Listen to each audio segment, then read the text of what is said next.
Oye, primero que todo, pues buenos días, buenas tardes. Yo estoy aquí en España. Yo no sé si vosotros estáis en diferentes sitios, supongo que sí, que la idea es que esto cada vez sea mucho más internacional. Eh, bueno, hoy tenemos un reto interesante, ¿no? Y es, además me encanta que no conozcáis nada de este tema ni de este mundo, porque pues para eso estamos justamente para compartir experiencias, para comentar temas, abiertos a preguntas, evidentemente. En lo posible utilicemos este chat y que eche fuego el chat de tantas preguntas y tantos comentarios. Bueno, me presento, mi nombre es Hernando Restrepo. He sido una persona que durante muchísimos años, tantos que revelan bastante mi edad, de temas de tecnología. Yo he estado muy asociado a empresas americanas, algunas de ellas como Sun Microsystem, Oracle, etcétera, etcétera. Y siempre mi pasión ha sido la tecnología y también la parte del coaching. ¿Por qué? Porque al final te das cuenta que la mejor forma de llevar un proyecto, donde obviamente vamos a ver que no solo gestionamos recursos técnicos, sino recursos humanos, pues es dar ese toque de liderazgo para que la gente se sienta confortable en un equipo, ¿no? Entonces, bueno, esto es lo que yo quiero hoy poneros encima de la mesa, compartir mi experiencia y a ver qué sale de hoy, ¿no? Espero que haya mucho aprendizaje, por lo menos. Vale. Este es como el reto, ¿no? Y es, oye, esto de gestión de proyectos, ¿qué es? ¿Cómo se come? ¿Cómo se guisa? En fin, ¿qué es? ¿Quién está ahí? ¿Cómo se estructura? ¿Cómo gestionar? Entonces, estos van a ser pues un poco los derroteros de esta sesión que queremos dar hoy. Pues nada, sin más, comencemos. Vamos a hablar de unos temas básicos, ¿no? Proyectos, programas, portfolios. A lo mejor algunos de estos no los habéis escuchado, ¿no? El proyecto como tal, pues tal y cual lo dice aquí, es un esfuerzo temporal que se lleva a cabo para crear algo. Ese algo puede ser un producto terminado, puede ser un edificio, puede ser unos zapatos o puede ser un servicio o un proyecto a nivel tecnológico, implantar un programa de contabilidad. Bueno, hagamos algo más chulo, crear una red social en la compañía. Que esto de contabilidad a veces nos suena un poco como, uy, qué pesado es. Luego tenemos el concepto de programa y el concepto de portfolio. El concepto de programa es varios proyectos que están asociados y que normalmente todos cumplen un mismo objetivo. Y luego tenemos el portfolio, que también es un conjunto de proyectos, pero a ver, mi experiencia me ha dicho que el portfolio o cartera de proyectos es más la cartera de inversión, o sea, cuánto dinero voy a tener yo para desarrollar una serie de programas y proyectos que me permitan lograr mis objetivos como empresa. Pongamos este grafiquito que a lo mejor nos dice todavía más. Entiendo que, a ver, la mayoría de compañías tienen una visión y una misión, ¿no? Y esa misión y esa visión se va construyendo en estrategias. Entonces se reúnen los grandes directores, los asesores, los grandes consultores y definen, por ejemplo, si yo soy una empresa que hace zapatos, mi estrategia puede ser en los próximos 3 años, yo quiero ser el líder digital del sector de zapatos. Entonces, normalmente, como veis, las estrategias suelen ser de 2, 3, 4 años. Son más ambiciosas y es la posibilidad de posesionar la empresa hacia un momento dentro de 3 años, que es básicamente lo que yo llamo mi estrategia. En algunas empresas tipo administración pública lo llaman el plan maestro, ¿no?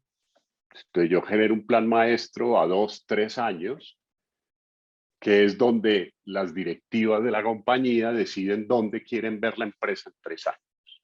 ¿Hasta ahí vamos bien? Vale. Cuando yo les pregunte vamos bien, me podéis hacer así o un gesto de los ojos. Entonces así sé yo que vamos bien encaminados. Entonces, claro, las compañías dicen, vale, pues si mi estrategia es ser una empresa líder a nivel digital en 3 años, pues yo debo generar una serie de carteras de proyectos para lograr eso. Y no solo es hacer mi página web muy bonita, donde la gente pueda ver el catálogo y a lo mejor donde tenga un carrito de compra. Eso es parte, pero realmente la estrategia digital pues tiene muchos más elementos. Entonces, lo primero que tiene que hacer la dirección es decir, pues nada, para lograr esto, vemos qué portfolios tenemos que crear y cuánta pasta tenemos o cuánto dinero tenemos que invertir. Entonces, al final, esto se vuelve en inversiones, en un grupo de inversiones que son pequeños proyectos. O no digamos pequeños proyectos, que son proyectos.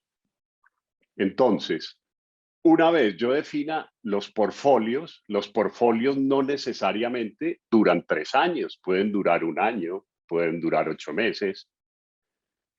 Y luego me voy más abajo, al proyecto.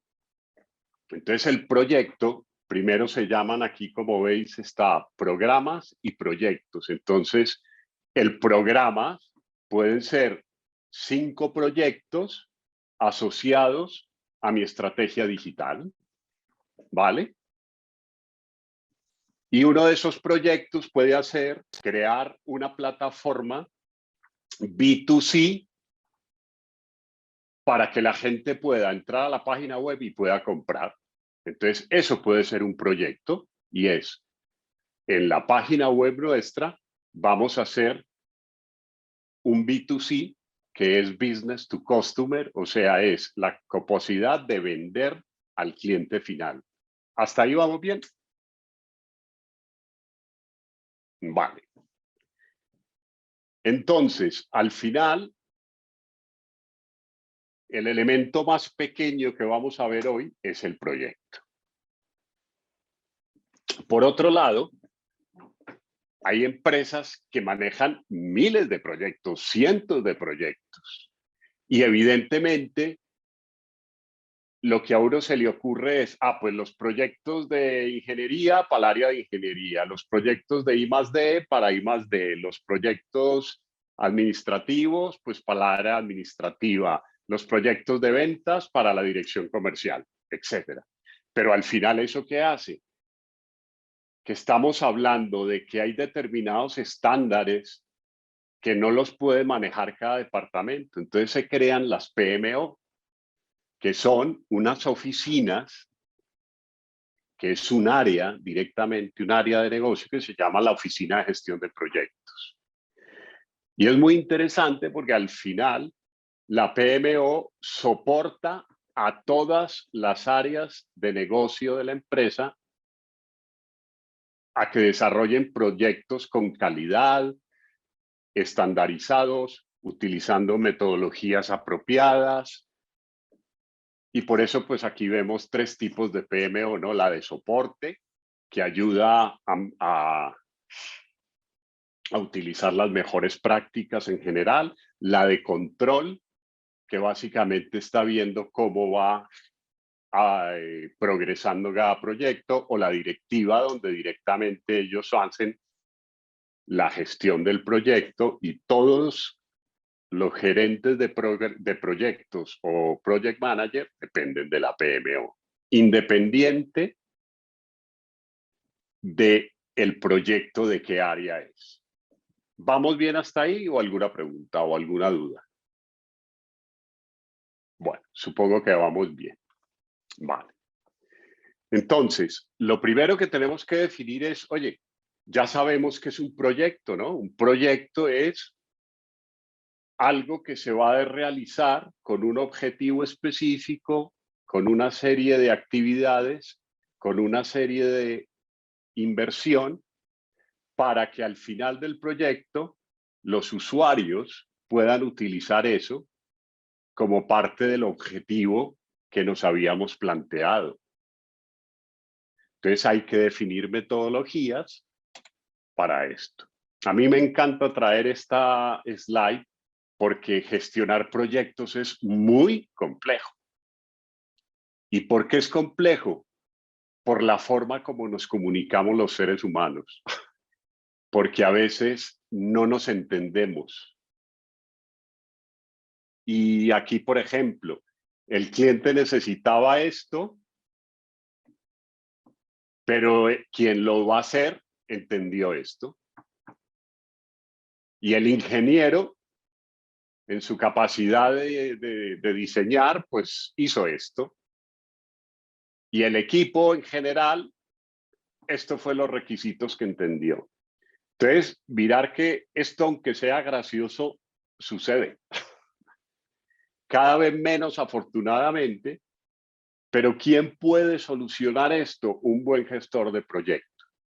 Porque un buen gestor de proyecto tiene la capacidad de entender al cliente, entender las necesidades o requisitos, trasladarla a su equipo de trabajo y diseñar y desarrollar el proyecto adecuadamente. Entonces me encanta porque al final un proyecto es algo muy complejo, pero no el gerente de proyecto tiene que ser un genio, no, tiene que tener, como todo en la vida, pues una serie de competencias, tanto técnicas como soft skills, ¿no? Como habilidades. Vale. Una de las metodologías o de lo que ha tenido mayor reconocimiento en el mundo de la industria de los proyectos es PMI, que es Project Management Institute, que a su vez basa toda su teoría en algo que se llama el PMBOK, que es donde básicamente encontraría uno, digamos, todos los procesos, todas las etapas de cómo gestionar un proyecto. Y el PMP, al final, es como el certificado que uno tendría como Project Manager Professional o Project Management Professional, ¿no? Un profesional de gestión de proyectos. El PMI, pues lo que ha hecho, y lleva muchísimos años en el mercado, pero muchísimos, y va madurando en la medida que va cambiando las reglas del juego. ¿Y por qué digo esto? Porque anteriormente, y esto no os tocó a vosotros, porque la mayoría de los que estáis aquí son millennials, yo soy baby boomer, y entonces resulta que en mi época de los 80 o de los 90, la economía era más estable, las decisiones eran más estables, el mercado y el consumidor era más tranquilo y más estable, con lo cual se podían abordar proyectos a largo tiempo. Pero desde que pasó el famoso factor que se llama, no sé si lo habéis escuchado, el Black Swan, que es cisne negro, que son eventos que pasan absolutamente radicales y que nadie puede prever. Y perdonarme que ponga el mayor ejemplo, que es el 11S. Cuando pasó eso, pues el mundo cambió. Otro puede ser la pandemia que hemos vivido, el COVID. Eso hace que el mundo cambie. ¿En qué sentido? Desde el punto de vista empresarial, nosotros ya consumimos de una forma diferente. Ya consumimos más online, ya somos capaces de ver qué comentarios tiene un producto antes de comprarlo, podemos ver la competencia, sus precios, etcétera, etcétera. Entonces esto hace que al final la vida cambie, que es hacia donde yo iba, y que los proyectos de hoy en día tengan que ser más ajustados a la realidad, a lo que llamamos el time to market, ¿no? El tiempo para que algo esté en el mercado. Entonces, el PMBOK ha ido, o el PMBOK ha ido evolucionando y cada vez está más asociado a cómo gestionar los proyectos de hoy en día. Porque al final un proyecto con una buena gestión, ¿qué hace? Primero, cumplir los objetivos del proyecto y asociado a lo que el negocio necesita. Que todas las personas involucradas en ese proyecto satisfagan sus expectativas. Incrementar la probabilidad de éxito. Porque imaginaros que si hoy en día nos planteamos un proyecto un año, a lo mejor en un año ya ese proyecto no lo necesitamos. ¿Por qué? Porque han cambiado tantas las variables que esas probabilidades de éxito se esfuman. Más cosas, entregar los productos en el momento oportuno. Esto es lo que yo decía del time to market. Otra muy importante, que todos los recursos humanos, técnicos, tecnológicos, etcétera, los optimicemos, porque estamos hablando de dinero. Y evidentemente, parte del éxito de un buen proyecto es que su presupuesto inicial sea básicamente el mismo de lo que es el coste en realidad del proyecto. Y bueno, por último, gestionar y equilibrar las restricciones de los proyectos, que esto vamos a ver que hay cosas que tenemos que cumplir sí o sí. Hoy en día hablamos de que ya los proyectos pueden ser predictivos o adaptativos, ¿no?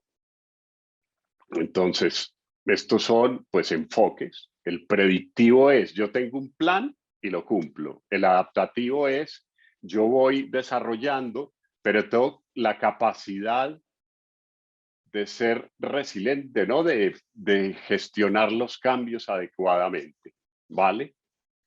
Con lo cual, hoy en día pues se han creado muchas metodologías y métodos para abordar un proyecto. Está una muy en boga de todo el mundo, que son las metodologías o los marcos ágiles, que al final lo que buscan es que el equipo trabaje de una forma muy iterativa, o sea, en periodos cortos, y que se vaya adaptando al cliente a sus necesidades, priorizando lo que para él es importante. Pero por eso es fundamental una coordinación entre el cliente y el equipo. Como tal lo dice él, la coordinación entre el cliente y el equipo lo impulsa el proyecto. El predictivo es un poco más tradicional. ¿Por qué? Porque al final tú te sientas con el cliente 2 meses o uno y definen una serie de requisitos y con esos requisitos generan un plan, se lo entregan al jefe de proyecto y a desarrollar el proyecto. Y luego hay híbridos. Híbridos es que evidentemente no todas las empresas quieren ser 100% ágiles, pero no porque no lo puedan hacer, sino porque hay tipos de proyectos, porque no todos los proyectos son de software, ¿no? Hay proyectos de construcción. Por ejemplo, una empresa como Zara, cuando construye un nuevo almacén, básicamente esa construcción de ese almacén es un nuevo proyecto, pero requiere una planificación muy estricta, porque la idea es que todas las almacenes de Zara más o menos queden iguales, ¿vale? Entonces, pueden usar un mix entre el desarrollo tradicional de gestión de proyectos y algún enfoque ágil, ¿vale? Entonces, bueno, aquí simplemente era como comentaros, en resumen es esto, ¿no? El ágil no entremos ahora porque se los invito el jueves, que ahí vamos a ver el Scrum, que es una de los marcos ágiles. El predictivo normalmente pues es de los cuales más se ha apoyado el PMI, pero evidentemente con una buena gestión evitamos los desperdicios. ¿Y los desperdicios a qué se refieren? A cosas mal diseñadas, a riesgos no valorados, lo que se llama, o reuniones improductivas que al final generan resultados improductivos y actividades improductivas, etcétera, etcétera. ¿Vale? Entonces, iterativo que os suene, iterar es partir el proyecto en pequeños periodos, porque es más fácil analizar el pequeño periodo que analizar 6 meses después. Entonces no es lo mismo que nosotros cada mes hagamos un feedback y una retroalimentación y un chequeo de lo que se ha hecho, a que esperemos 6 meses, donde ya puede haber sido tarde por no haber hecho cambios. ¿Vale? Y el incremental es algo muy interesante, y es que tenemos que tener en los proyectos algo que entregar. Una mínima función, pero que por lo menos el cliente pueda empezar a utilizarlo, a valorar lo que se le está desarrollando y pueda dar su ok.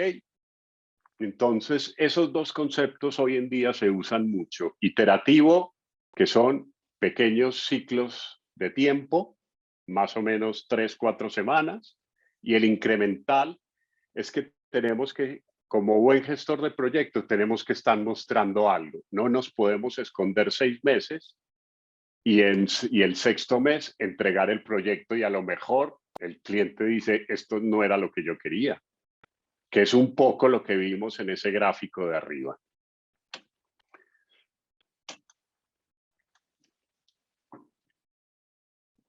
Primera parte, equipo de proyecto, ¿no? El equipo de proyecto van a ser todas las personas que van a hacer ese proyecto y que respaldan al director del proyecto, o que en otras palabras el project manager, para que el proyecto alcance sus objetivos. Con lo cual este gestor de proyecto tiene que saber estimar y dirigir equipos. Entonces ahí estamos hablando de algunas habilidades que debe tener. Además, estimar algunos recursos que el equipo va a necesitar para realizar su trabajo. Ordenadores, máquinas de no sé qué, software de no sé qué, en fin, todos los recursos técnicos que puedan necesitar. Luego tiene que ir a conseguir las personas.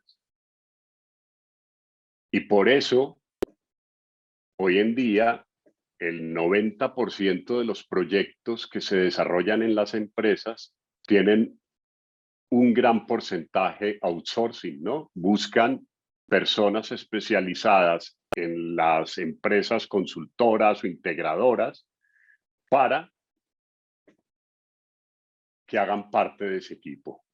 Porque es muy difícil que una empresa haga un proyecto con solo sus propios recursos. En algunos casos sí se da, pero no es lo normal, porque es imposible que una empresa pues tenga todos los skills técnicos necesarios para desarrollar un proyecto. Y además entendamos que el core del negocio en este caso es vender zapatos. Entonces me interesa más tener gente comercial, gente de marketing con capacidad de saber promover digitalmente la compañía que de ingenieros de software. Esos yo los puedo contratar afuera, ¿vale? Luego, el equipo que se tenga hay que liderarlo. Con lo cual, tenemos que tener competencias como es la empatía, la escucha, la comunicación, etcétera, etcétera. Lo que es un líder hoy en día, ¿no? Que la diferencia entre un manager y un líder, yo siempre he dicho, el manager dirige y hace lo que él dice. En cambio, al líder, la gente lo acompaña. ¿Por qué? Porque tiene la capacidad de motivar a las personas, ¿vale? Y luego un buen gestor pues tiene que hacer un seguimiento del equipo,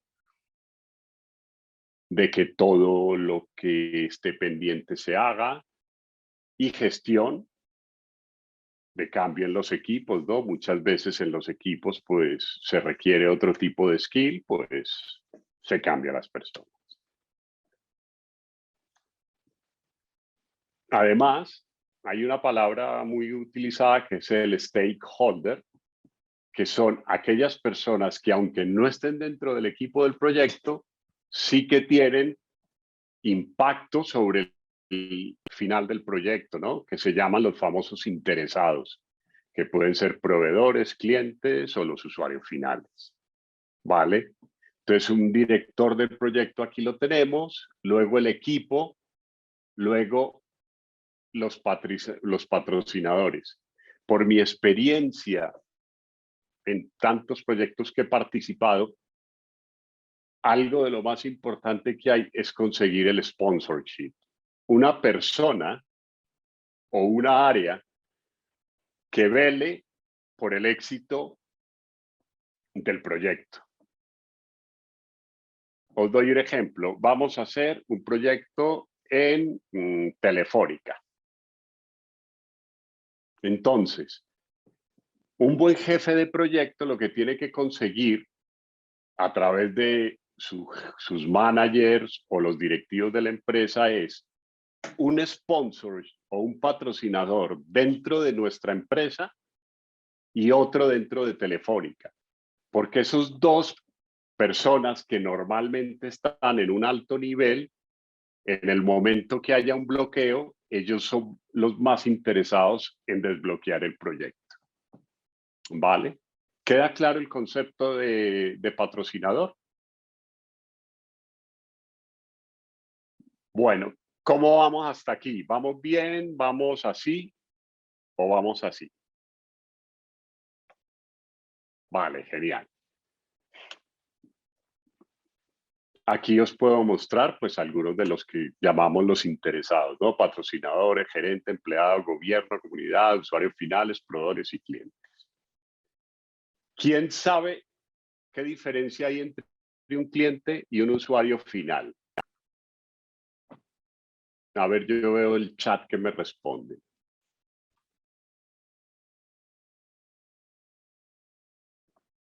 Genial. Luisa, tal cual. El cliente es el que paga el proyecto. Esa es la gran diferencia. Y el usuario es el que normalmente es el que lo va a utilizar. Entonces, por eso es importante ese pequeño matiz, ¿vale? Que el cliente al final es el que paga el proyecto. Bueno, seguimos. Por lo tanto, mirar estas tres líneas que tiene que tener un buen project manager. Primero, ser un líder, permitir el brainstorming, mentorizar al equipo, resolver conflictos, utilizar inteligencia emocional, influenciar, en fin, tener skills interpersonales de escucha activa, empatía, etcétera, negociación, resolver problemas y team building. Uno dice, vaya, pero esto es un superhombre o una superwoman. No, La verdad es que esto se va adquiriendo perfectamente en la medida que queremos desarrollar nuestras habilidades. Y por otro lado, aquí el PMI, pues evidentemente es mucho más estricto porque dice, hombre, primero que todo, esta persona debe tener conocimientos de cómo se gestionan los proyectos. Entonces ahí es donde aparece PMI o aparece Prince, que es otro, o aparece Scrum, qué sé yo. Pero al fin y al cabo tiene que saber cómo gestionar un proyecto. Y si además conoce de lo que se está haciendo, pues mucho mejor, porque entonces va a tener la capacidad de entender al cliente lo que necesita. ¿Vale?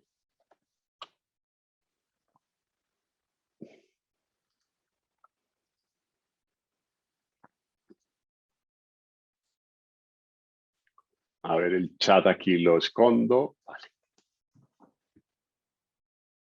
Todo proyecto, entonces, al inicio, o sea, para arrancar un proyecto, tenemos que tener un propósito, ¿no?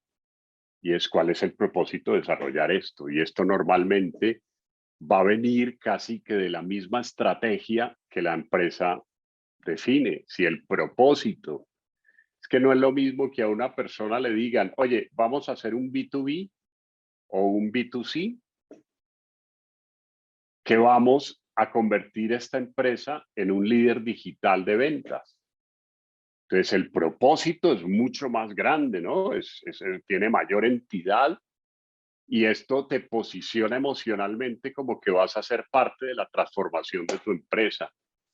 Luego, en el proyecto, evidentemente, tienen que haber objetivos medibles. Como decía un gran ejecutivo de Hewlett Packard, lo que no se puede medir, no se puede mejorar.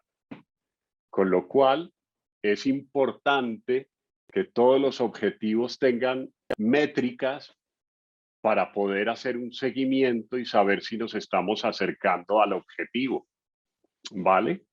Requisitos a alto nivel, descripción de lo que se va a ir entregando al cliente, los riesgos, los cronogramas, eso lo vamos a ver después,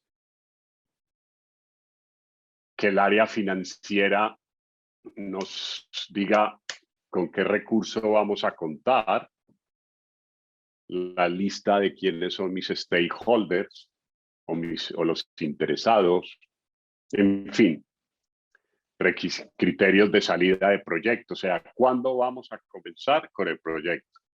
Es importante tener unos criterios de salida y los criterios de salida pueden ser cuando tengamos adquirido todos los recursos técnicos, cuando los recursos humanos, aunque ya estén disponibles, también estén formados si hay que formarlos en algo, etcétera, etcétera.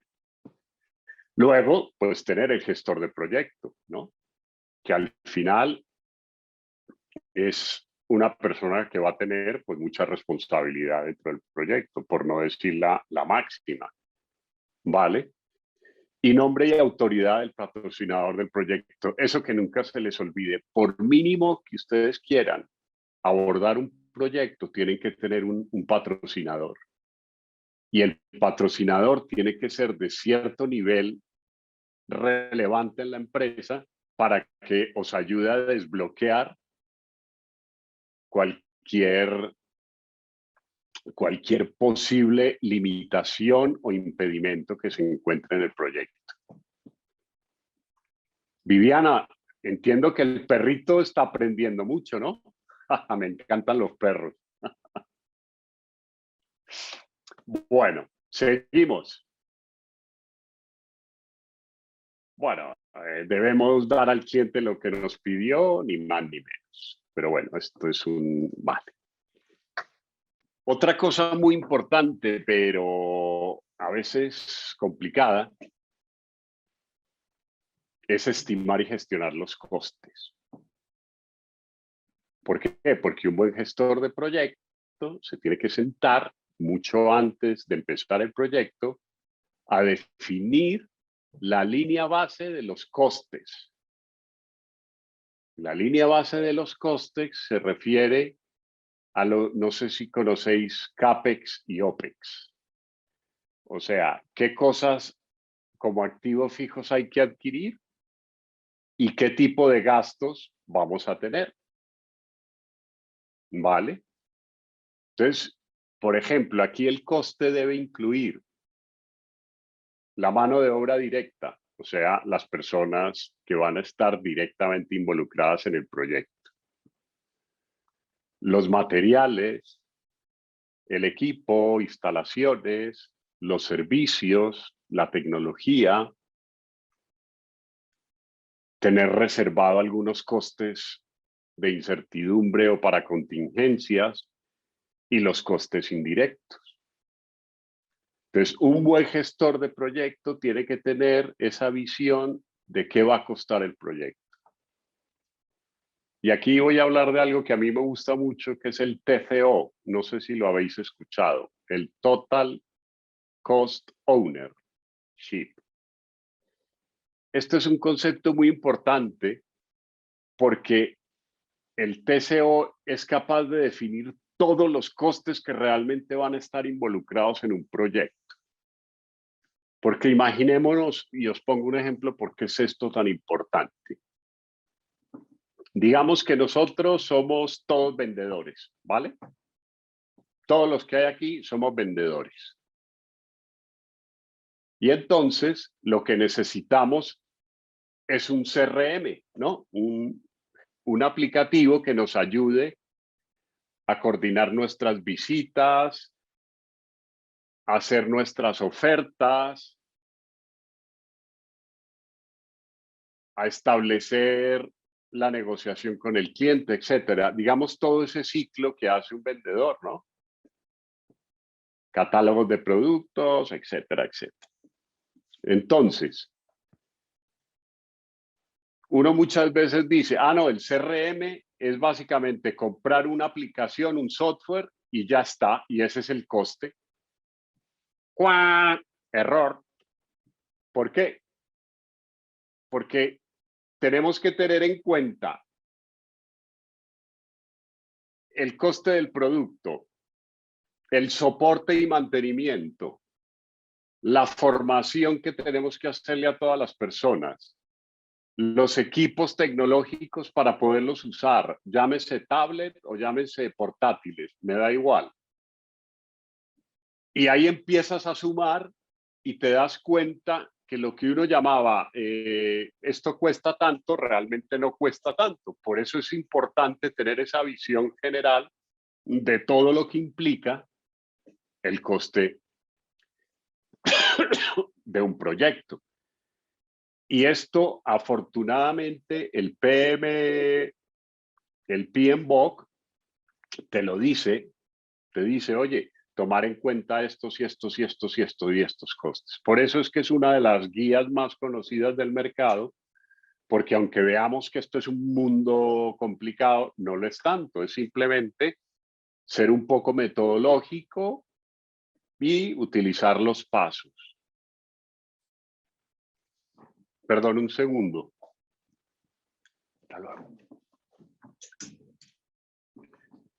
Bueno, más cosas. Entonces, primero, un buen gestor de proyecto tiene que tener la capacidad de manejar esa magnitud aproximada de lo que puede costar el proyecto en un primer momento, luego una estimación más exacta entre un 5 y un 10%, hasta que pueda estimar cada fase del proyecto cuánto cuesta. Porque al final, uno de los grandes problemas de los proyectos es la desviación de dinero, porque cuando uno le tiene que decir al financiero, me equivoqué y necesito X dinero más, ahí empezamos a tener problemas. Entonces, por eso los costes es algo fundamental. Yo quería traer esta gráfica porque esto nos define un poco en los proyectos tradicionales qué cosas son fijas y qué cosas son variables. Normalmente, cuando trabajamos bajo un proyecto tradicional donde tenemos una serie de requisitos, los requisitos son fijos. Sí o sí se tienen que construir o se tienen que desarrollar dentro de ese proyecto. Y lo que normalmente cambia es el coste y el tiempo. Esto lo estima el gestor de proyecto, pero es muy difícil que se cumpla, ¿vale? Entonces, en la medida que un buen gestor de proyecto sea capaz de estimar sus costos y sus tiempos, pues en esa medida vas a tener mayor confianza en la organización para que sigas gestionando proyectos. Y curiosamente, hoy en día hablábamos de predictivo y adaptativo. El adaptativo es lo que hoy en día vemos en los marcos ágiles, que os invito nuevamente el jueves. ¿Por qué? Porque aquí el coste y el tiempo sí se sabe. ¿Por qué? Porque curiosamente siempre van a estar las mismas personas del equipo, siempre, y se va a desarrollar iterativamente en ciclos exactos de un mes o de 3 semanas, con lo cual sí se puede definir y casi que convertir el coste y el schedule y el tiempo en fijos. En cambio, el alcance es el variable. ¿Por qué? Porque esto es un ciclo de vida adaptativo donde el cliente, como le vamos a entregar la prioridad, lo que a él le da valor, pues evidentemente es muy posible que, es que aquí voy a tratar, si me disculpáis, os voy a mostrar un gráfico que no lo tenía aquí, pero que me parece interesante mostrarlo, y es este. A ver. Un segundo, porfa.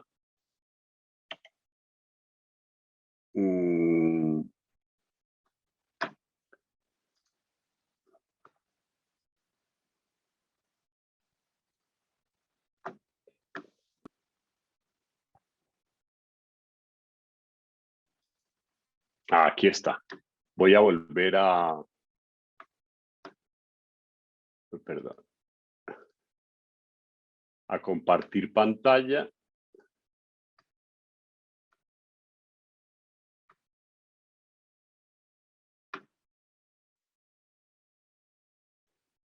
¿Veis este gráfico? Mirar qué interesante es este gráfico. ¿Por qué? Porque normalmente cuando uno compra algo, un televisor, una cadena de música, un programa de software, una suscripción a Spotify, una suscripción a, qué sé yo, a Facebook de la parte profesional, normalmente esos productos tienen un 100% de características, pero se ha hecho un estudio estimado entre millones de usuarios y el 7% de las características, por ejemplo, hablemos de algo más fácil, el Word o el Excel. Hay cosas que uno, el 7% siempre las utiliza, ¿no? Abrir documento, cambiar letra, las fuentes, etcétera. Luego, hay un 13% de características que normalmente utilizamos, no siempre, sino normalmente. Hay unas que son, a veces las utilizamos, por ejemplo, fórmulas en Excel o gráficos en Excel, pero hay un 19% de cosas que en la vida casi nunca las usamos. Y hay un 45% que seguro ni las conocemos.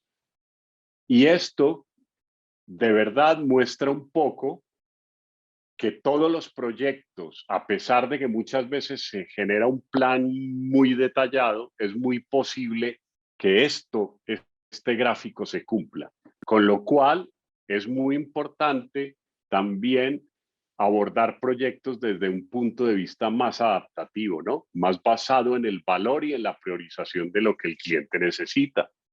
Y muy posible cuando lleguemos al 16 y 13, 29, 36%, el cliente nos diga, enough, es suficiente para mí. Es muy posible. ¿Vale? Sigamos con el otro.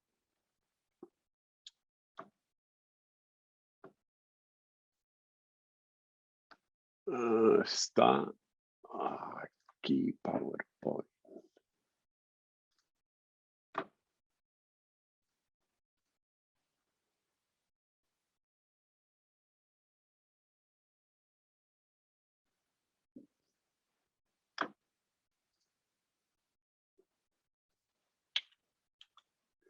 Vale.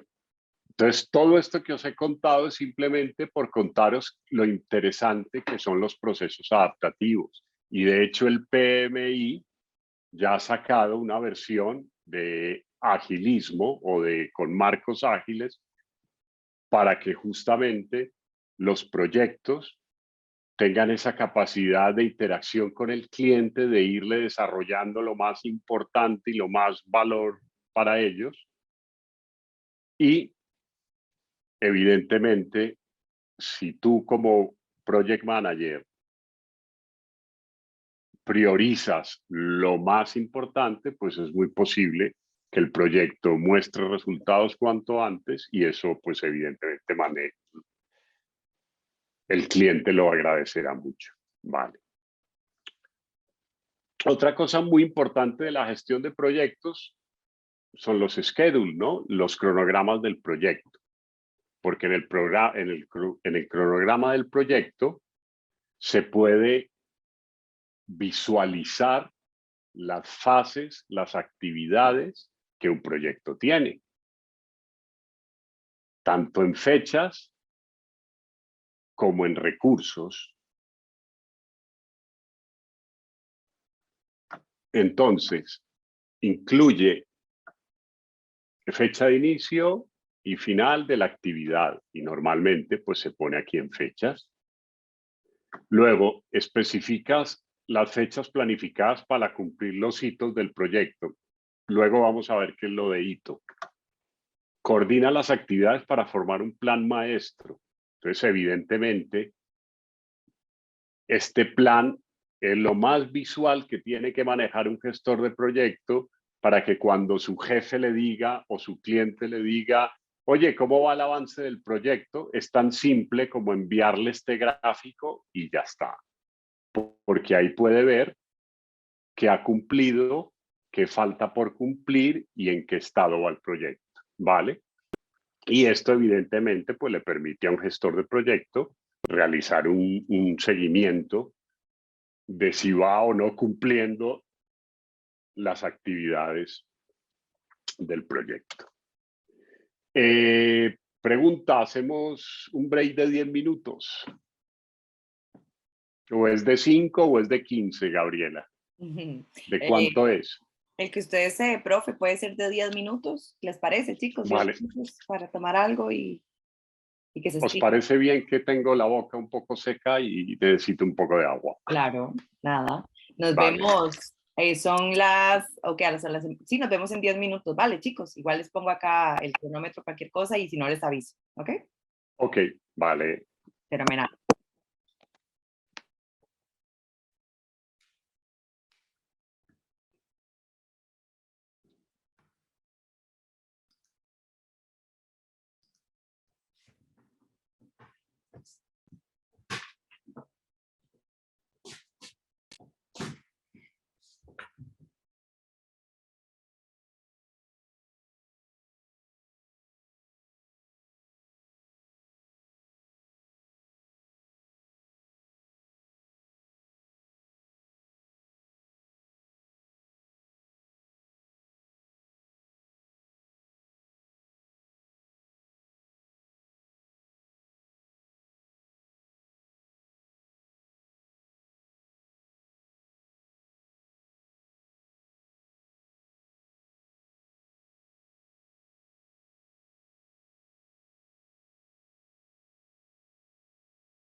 heartbeat sound.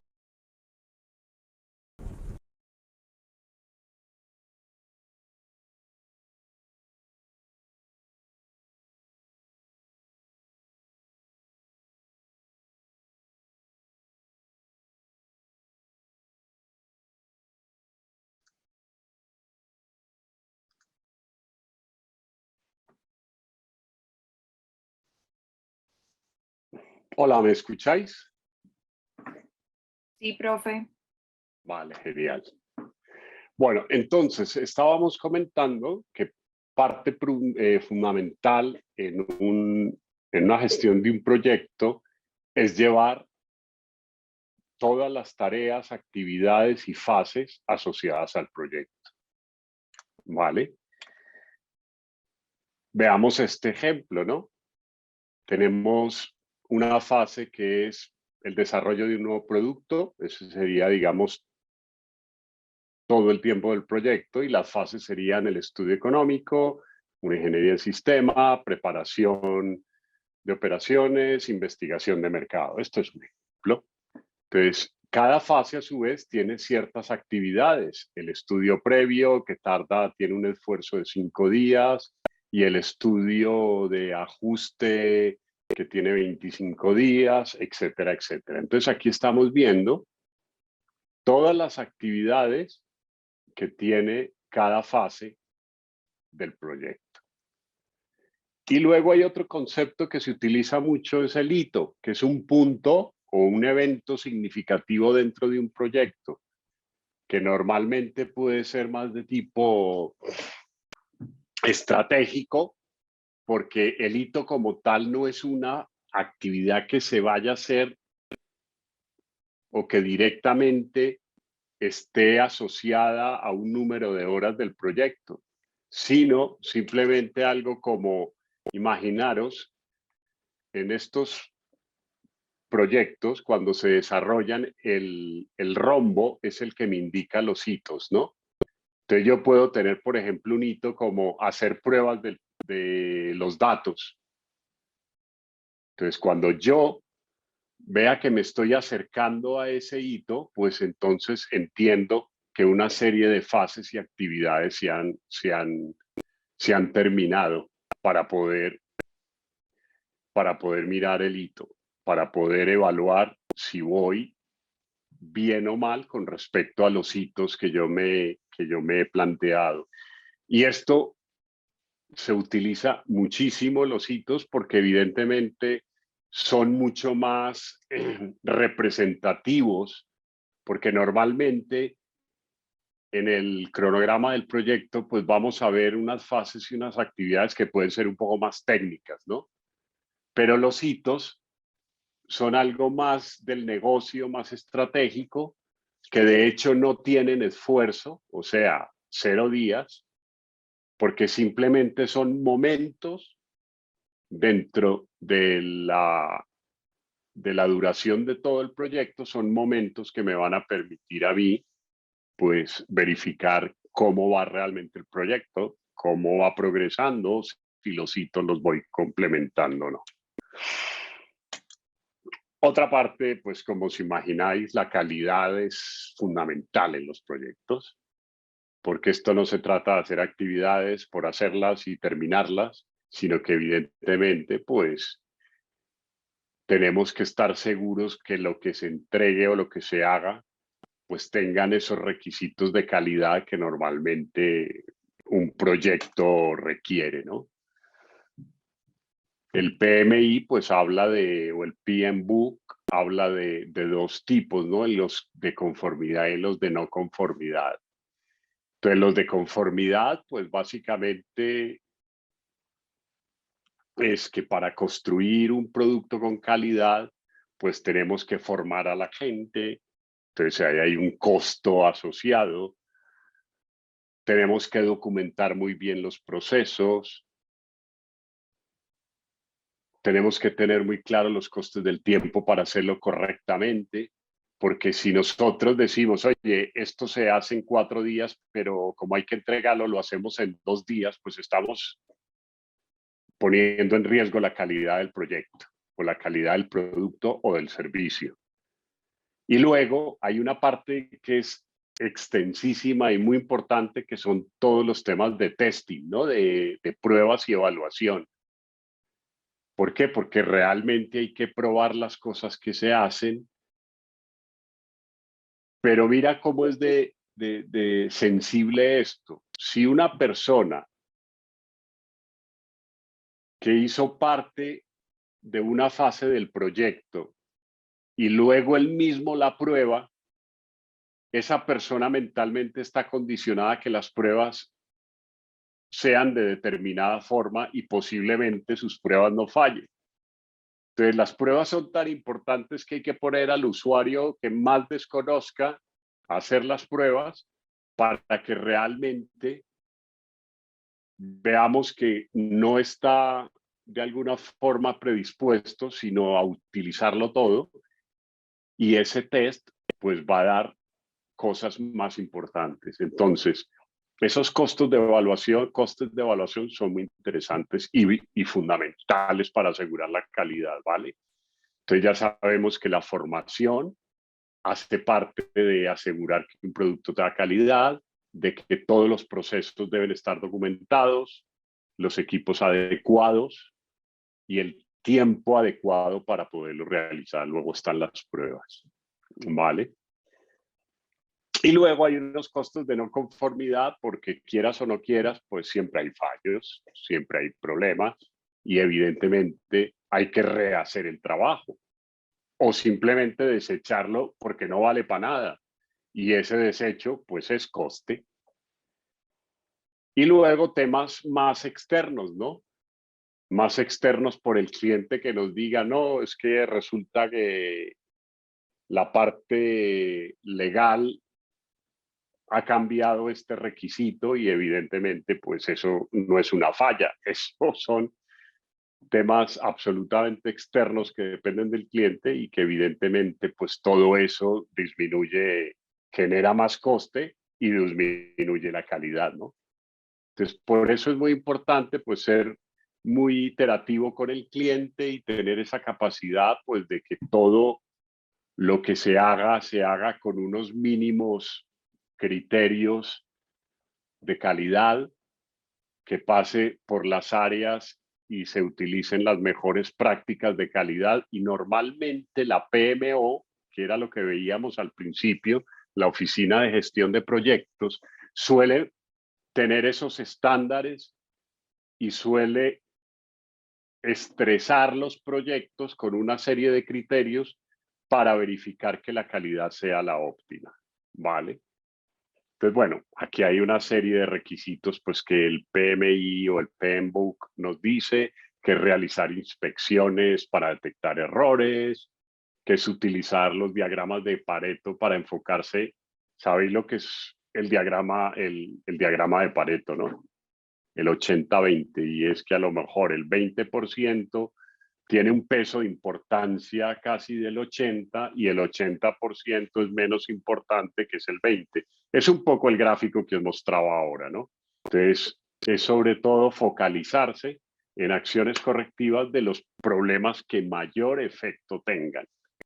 Vale, y aquí hay otras más, ¿no? No voy a entrar al detalle, pero básicamente es tener muy buena documentación, tener unos flujos de proceso que permitan saber por dónde tiene que ir cada cosa dentro del proyecto para poder evaluar, inspeccionar, validar, ¿vale? Más cosas dentro de la gestión del proyecto.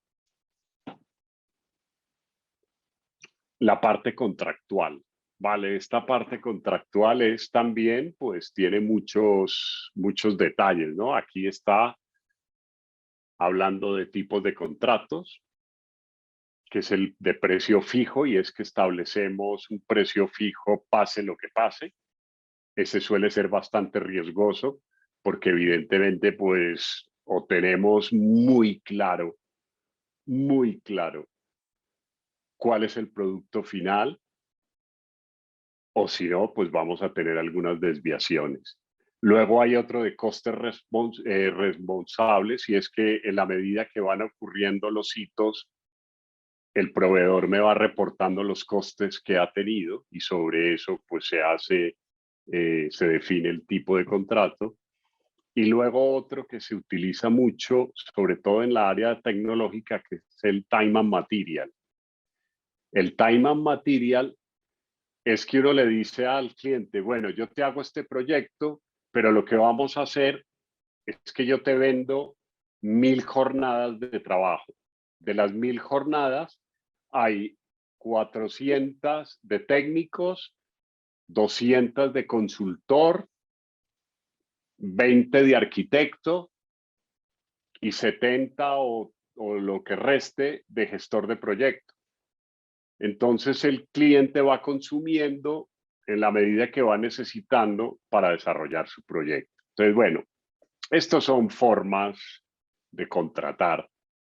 Aunque aquí no salga, hay una muy interesante que es el concepto de SLAs. No sé si lo habéis escuchado, lo que es el Service Level Agreement o el acuerdo de nivel de servicio, que también suele estar asociado a los contratos. ¿Por qué? Porque si yo te voy a hacer algo, cuando yo lo termine, es muy probable que tú me pidas, oye, una vez yo ponga en marcha el proyecto, si yo tengo una falla, ¿qué tiempo de respuesta voy a tener de la parte del área de soporte tuyo? 4 horas para una incidencia muy grave, 20 horas para una incidencia normal, una semana para una consulta. Ese tipo de cosas son muy importantes también reflejarlos en la parte contractual, ¿no? Entonces, no solo es cómo contrato a nivel de costes o de precio, sino también qué niveles de servicio voy a acordar con mi cliente o el cliente me va a pedir a mí como proveedor. Y muchos de los servicios que, por ejemplo, hoy en día uno contrata en la nube, pues tienen SLAs, te dicen mínimo te voy a dar una disponibilidad del 99%. Eso significa que en un año yo puedo tener mínimo un impacto de 1 hora al año, que eso no es prácticamente nada, porque esa hora, por ejemplo, la va a utilizar mi proveedor para hacer algún ajuste en el programa, en la aplicación o en el sistema. No sé si os queda claro eso. Normalmente, entonces, contractualmente es importante ese tópico. ¿Vale? Otra cosa importantísima es la gestión de riesgos. Y la gestión de riesgos es un tema, pues, también muy delicado, pero muy importante en los proyectos, ¿no? Porque son eventos o condiciones inciertas que pueden que se produzcan en un proyecto y pueden tener tanto un efecto positivo como un negativo, ¿vale? Entonces, normalmente cuando un gestor de proyectos inicia un proyecto, antes de iniciarlo, tiene que evaluar qué posibles riesgos se pueden presentar durante el periodo de desarrollo del proyecto. ¿Vale? A ver, como algún ejemplo, el riesgo de que el equipamiento que necesitamos no llegue a tiempo, tarde 15 días más. Y ese riesgo al final puede ser negativo porque nos va a generar costes de tener que alquilar unos equipos si estos no llegan a tiempo. Entonces, esa evaluación de riesgos es fundamental, ¿no? Ahora, no todos los riesgos son negativos, o sea, no todos tienen un impacto, sino que también hay riesgos positivos y es que sucedan eventos antes de tiempo que nos ayuden a que, imagínate que yo estoy desarrollando un proyecto en dólares y resulta que baja el dólar, pues igual ese tipo de eventos puede tener un impacto positivo porque el proyecto inmediatamente se impacta a favor del presupuesto. ¿Vale? Entonces, por lo tanto, el riesgo necesita pues ser planificado y es evaluar todos los posibles riesgos, priorizarlos en el que más impacto tenga y cuando sucedan, tener una serie de actividades que mitiguen ese riesgo. Entonces, estábamos poniendo el pequeño ejemplo de que si los equipos, los portátiles, por ejemplo, le llegan tarde a los vendedores, ¿qué tendríamos que hacer? Pues si eso es tan importante de que el vendedor no puede vender sin su portátil, pues las acciones que tendríamos que hacer es a lo mejor alquilar unos portátiles mientras llegan los equipos o hacer un renting, en fin, alguna fórmula que me permita mitigar ese posible riesgo. ¿Vale?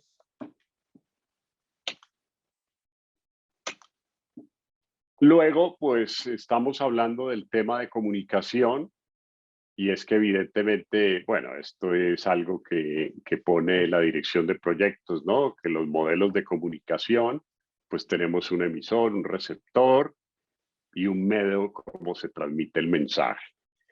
Aquí básicamente los que normalmente conocemos son el push, el pull y el iterativo. ¿El push qué es? Imaginaros que hay una cadena de eventos, ¿no? Primero, hay unos requisitos. Los requisitos se eligen cuáles se van a desarrollar primero. Una vez se desarrollen, antes de desarrollarlo se hace un diseño, luego se desarrollan, luego se prueban. Entonces, imaginaros que el push es, si yo ya lo diseñé, lo paso inmediatamente al desarrollo. Y todos están pasándole. Entonces, a lo mejor en el área de desarrollo solo tengo 2 personas. ¿Y qué puede suceder? Se genera un cuello de botella. Entonces, hay algo muy interesante que no sé si habéis escuchado alguna vez, que son los tableros Kanban. ¿Os suena algo? Esto de Kanban es muy utilizado, esto fue utilizado por Toyota y esto es un poco el modelo Lean que evita desperdicios, donde aquí no se empuja la tarea, sino que uno la coge cuando tenga posibilidad de hacerla. Me explico, el desarrollador, en la medida que vaya entregando su trabajo, va teniendo más disponibilidad, con lo cual él coge del proceso anterior lo que ya está en diseño para empezarlo a hacer. Y con ese tipo de modelo nunca van a haber cuellos de botellas, porque siempre se trabaja con los recursos adecuados o con los recursos que hay en cada área, en cada fase del desarrollo del proyecto. Y entonces, si se establecen 5 diseñadores, pues 5 diseñadores, hasta que no tengan espacio para coger un nuevo requisito, no lo van a coger. ¿Vale? No sé si queda claro esto, pero es una forma de trabajar muy interesante y de comunicar también. Y la parte interactiva es que hoy en día, pues todos los buenos gestores de proyectos, y ya no hablo de personas, sino de sistemas aplicativos que ayudan a gestionar los proyectos, pues tienen todo un módulo de colaboración iterativo donde uno va publicando las cosas que necesitan y casi que se convierte como en una especie de red social del proyecto, donde cada persona pues va diciendo en qué fase va, qué actividad está desarrollando, si necesita algún recurso. Por eso es que aquí la comunicación evidentemente es fundamental. Anteriormente, ¿qué pasaba? Que los equipos eran silos.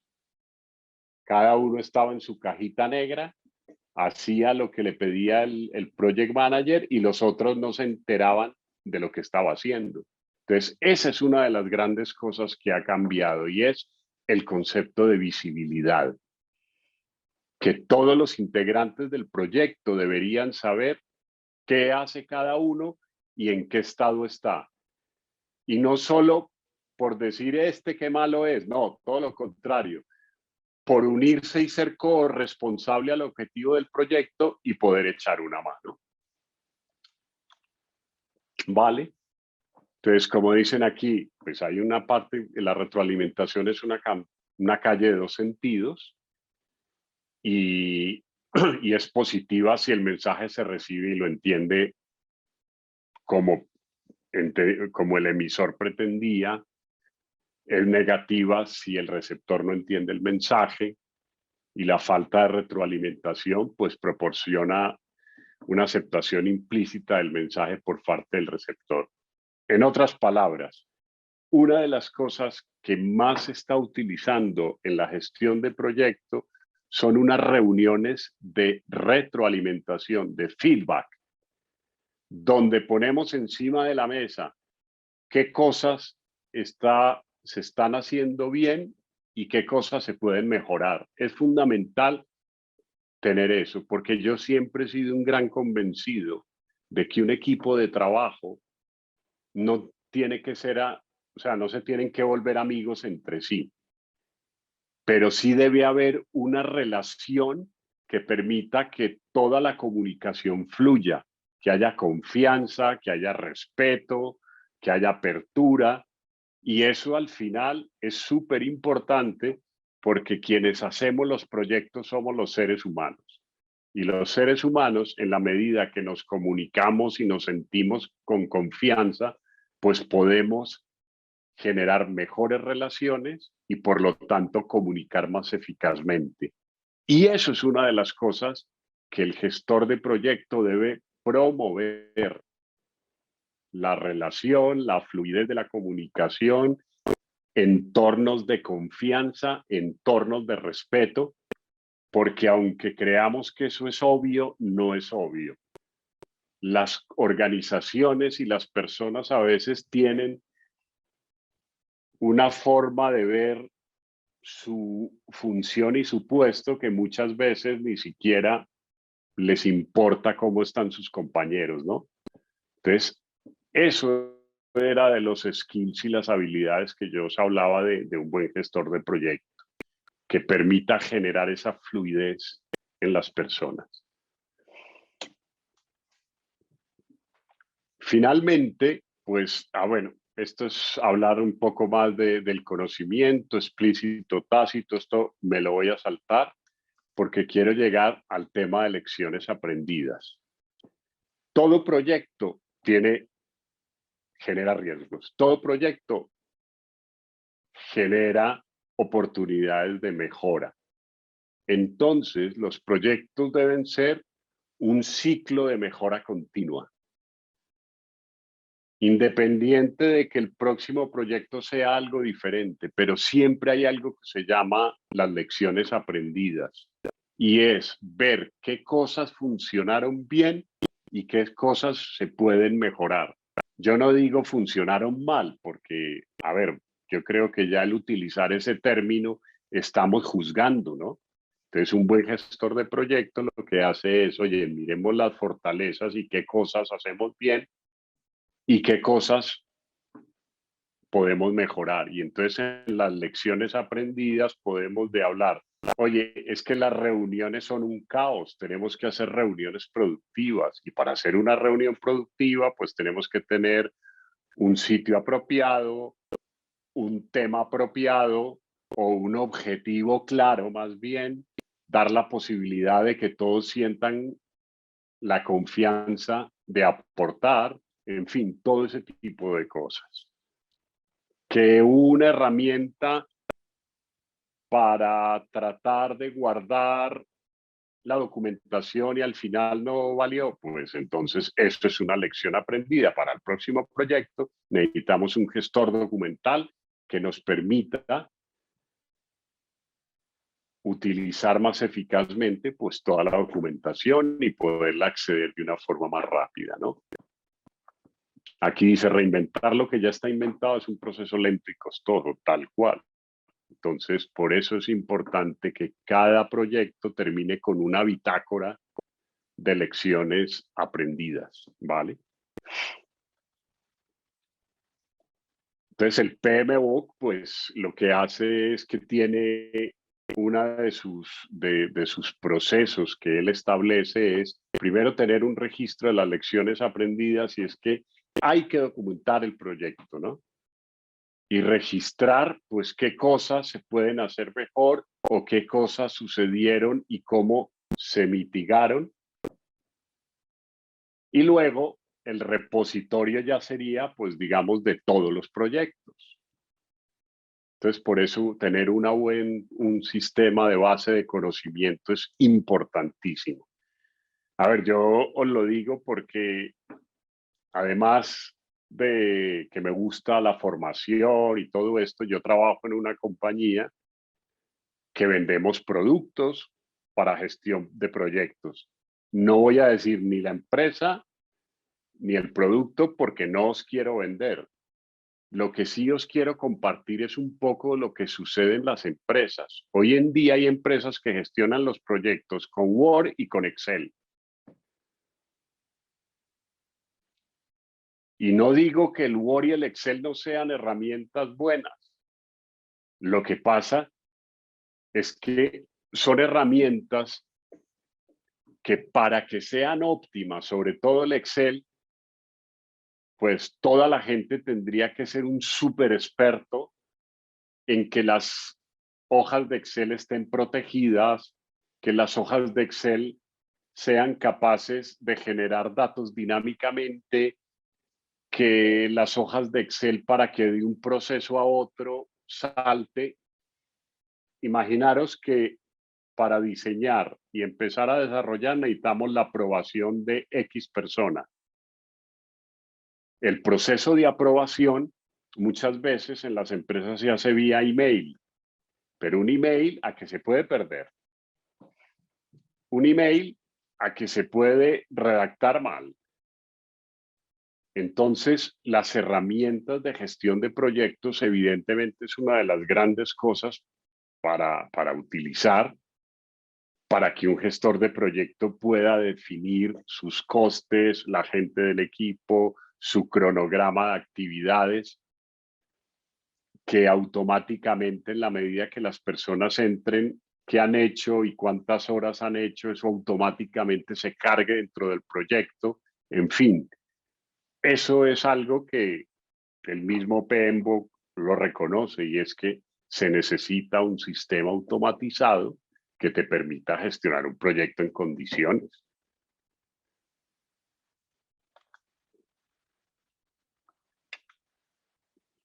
Bueno, y esto es un poco el objetivo. Me voy a ir aquí al principio, que me gusta reforzar. Entonces, ¿qué es la gestión de proyectos? Yo quiero escuchar en el chat a ver qué me dicen de esa primera pregunta. Este era como el reto que nosotros teníamos hoy, ¿no? Entonces, utilicemos el chat y a ver quién me dice qué considera que es una gestión de proyecto. O si quieren que les abramos el micro, profe, también. También, genial, más fácil, pues sí. ¿Quién se anima? ¿Quién se anima? Que no pasa nada si no saben, ¿verdad? Si nos equivocamos, pues así aprendemos más.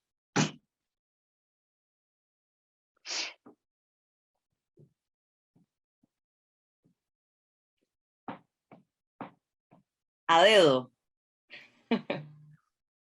Llevar a cabo una idea, un objetivo. ¿Vale? Me vale. Vamos a interiorizar y a profundizar más en eso.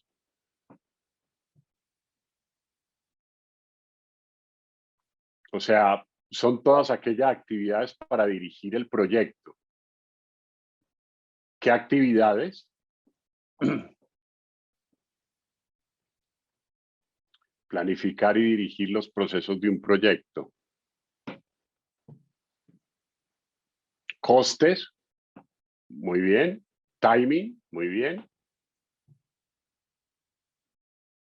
Recurso de personas, muy bien. Vamos, vamos, vamos, muy bien.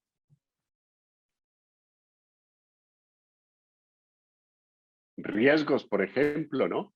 Voy a ponerla aquí en el chat.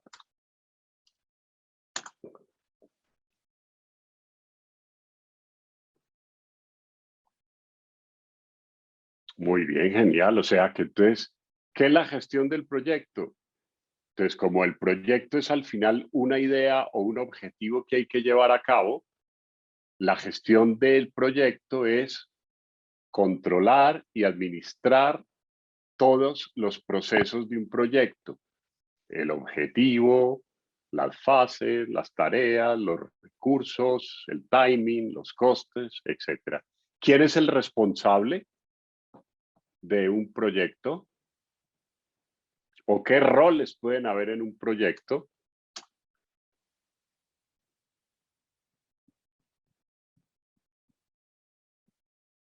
El líder.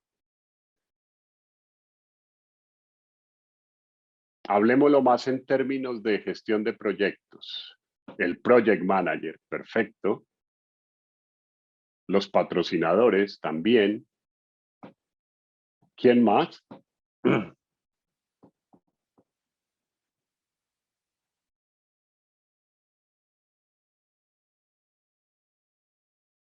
Hay alguien muy importante. Porque hay mucho jefe, pero poco curro. Efectivamente, no solo los desarrolladores, sino el equipo de proyecto. ¿Vale? El equipo de proyecto al final, pues están los diseñadores, los arquitectos, los que documentan, en fin, todas estas personas. Y stakeholders, evidentemente, pues también hacen parte del proyecto, aunque directamente no sean quienes lo hacen. Ahora, ¿cómo estructurar un proyecto?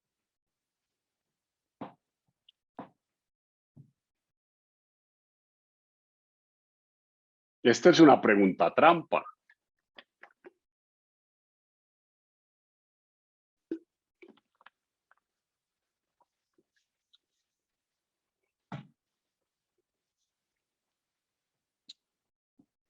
Pues programas y actividades, visión, o te refieres al cronograma, me preguntan.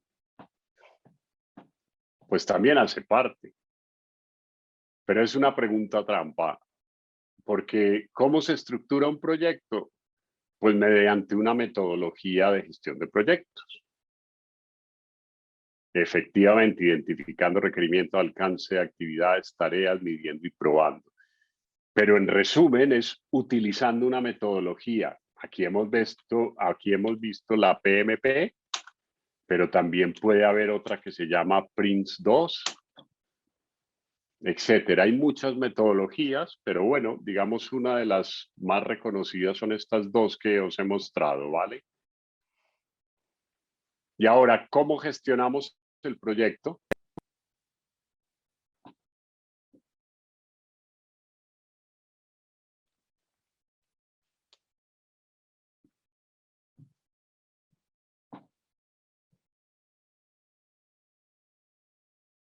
El cronograma, perfecto, es uno de ellos. ¿Qué más cosas?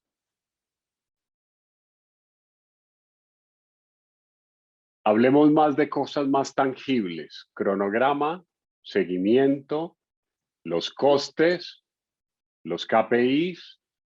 Mira qué bien.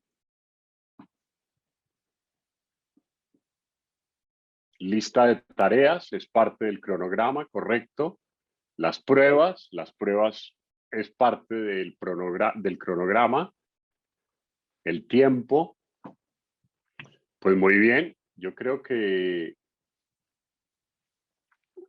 hemos cumplido el reto, ¿no? De que estos temas se entendieran. Los riesgos, qué bien. ¿Y qué tal las lecciones aprendidas? Eso que lo dejamos, no lo usamos, lo guardamos, lo documentamos. ¿Qué opináis?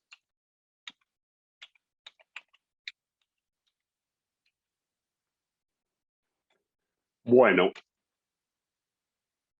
entonces, simplemente por comentaros que el PMP, que es la metodología de Project Management Professional, es considerado como la mejor certificación para gestión de proyectos.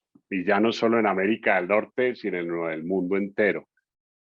Ahora, en Europa también se usa el PRINCE2, pero el PMP, casi todos los proyectos en los que yo he estado, hay gente certificada en PMP, ¿vale?